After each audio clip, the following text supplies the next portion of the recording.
الحمد لله رب العالمين، والصلاة والسلام على إمام المرسلين وخاتم النبيين وعلى آله وصحبه أجمعين. أما بعد، أعوذ بالله من الشيطان الرجيم. بسم الله الرحمن الرحيم. يا أيها الذين آمنوا قوا أنفسكم وأهليكم نارا وقودها الناس والحجارة عليها ملائكة غلاظ شداد ما يعصون الله ما أمرهم ويفعلون ما يؤمرون. صدق اللہ العظیم. محترم حضرات، اسلام نے زندگی کے ہر شعبے میں پوری انسانیت، خاص طور پر مسلمانوں کی رہنمائی کی ہے.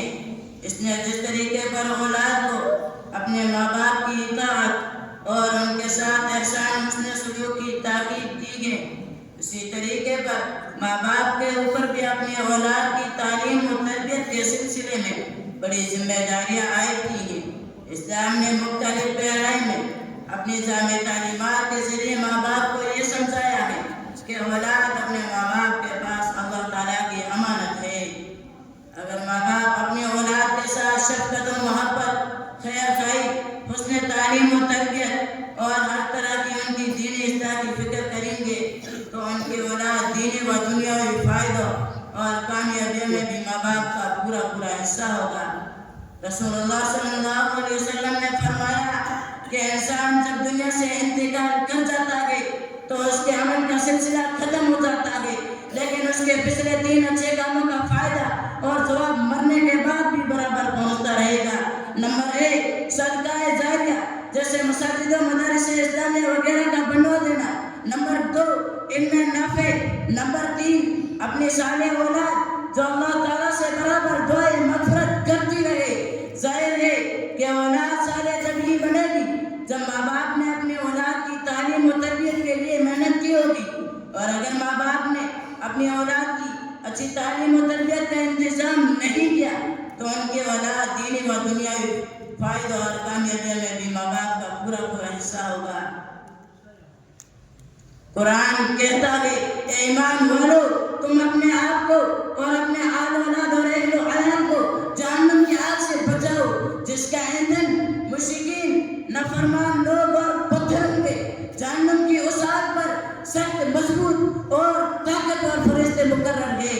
یہ فرشتے اللہ تعالیٰ کے کسی حکم کی نافرمانی نہیں کرتے، بلکہ یہ وہی کام کرتے جن کا انہیں اللہ تبارک و تعالیٰ کی طرف سے حکم دیا جاتا ہے.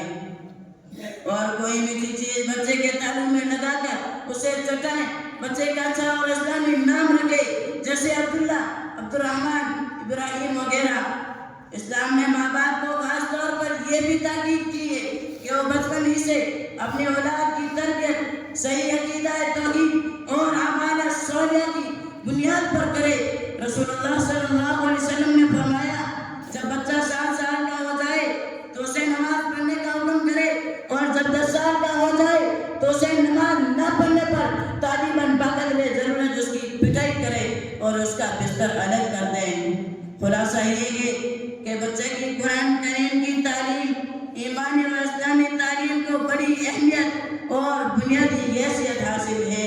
اس لیے قرآن کریم کی تعلیم، ایمان و اسلام، شریعت اسلامی کے تمام احکامات بچے کے دل میں بچپن ہی سے اتار دینا، بچے کو ان سے محبت و تعلق پیدا کرا دینا اور ہر طرح کی بدعات، محرمات اور جرائم سے بچے کو نفرت دلا دینا ماں باپ کا اہم فریضہ ہے.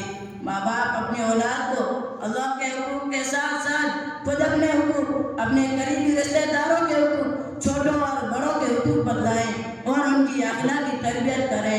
اولاد کے اندر اچھی صفات، اچھے اخلاق و عادات پیدا کریں.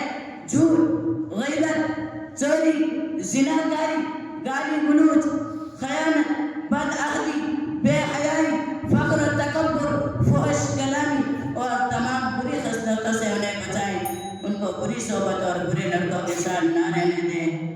دعا کریں اللہ تعالی ہم سب کو قرآن و سنت کے مطابق اپنی اولاد کی تعلیم و تربیت کی توفیق عطا فرمائیں. نہ ہے یتیم وہ جو باپ سے محروم رہا، نہ ہے یتیم وہ جو باپ سے محروم رہا، ہوئے یتیم جو باپ کی تربیت سے محروم رہا. وآخر دعوانا الحمد للہ رب العالمین.